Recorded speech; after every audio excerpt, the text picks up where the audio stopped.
Man Qizil bayroqman. Nimasiz? Qizil bayroq Qanaqa bo'ladi u?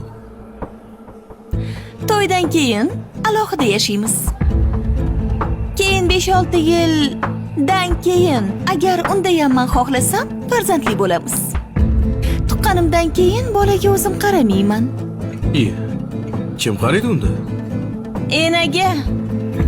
Enaga? Figuramni vastanovit qilib olishim kerak. Agar shu shartlarimga ko'nsangiz, men to'yga roziman, chunki qizil bayroqman. Shunaqa deng? Gap yo'q. Agar sizning ham shartlaringiz bo'lsa, qani gapiring. Seni bilasizmi? Men ola-bula bayroqman. To'ydan keyin bir emas, ikki emas, 3 ta o'ynashim bo'ladi. Keyin farzandli bo'lishim mumkin. Unda ham men xohlasam. Farzandli bo'lganimdan keyin meni bo'ynimda bo'lmaydi uni tarbiyalash. 5-6 yildan keyin tashlab ham ketishim mumkin. Umuman xabar olmayman. Chunki men kayfga beriladigan odatim bor.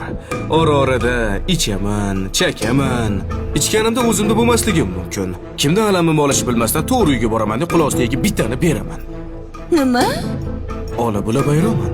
Sal g'alati. Agar shu shartlarimga rozi bo'lsangiz, qizil bayroq, ola-bula bayroq. Ideal oila bo'lamiz. Hech qachon. Tuya hammam orzu qildi-yu. Ko'rdingizmi? O'zingizga ham yoqmadi. Singlim, agar siz rostakasim erkakka turmushga chiqish xohlayotgan bo'lsangiz, qo'lingizdagi bayroqni tashlab yuboring.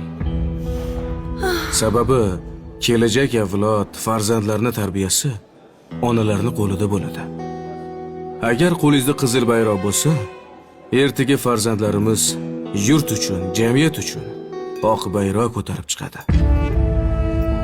Bizni yurtga haqiqiy mard o'g'lonlar yarashadi. Xullas, to'g'ri kelmadingiz. Menga ruxsat. Тоже мне.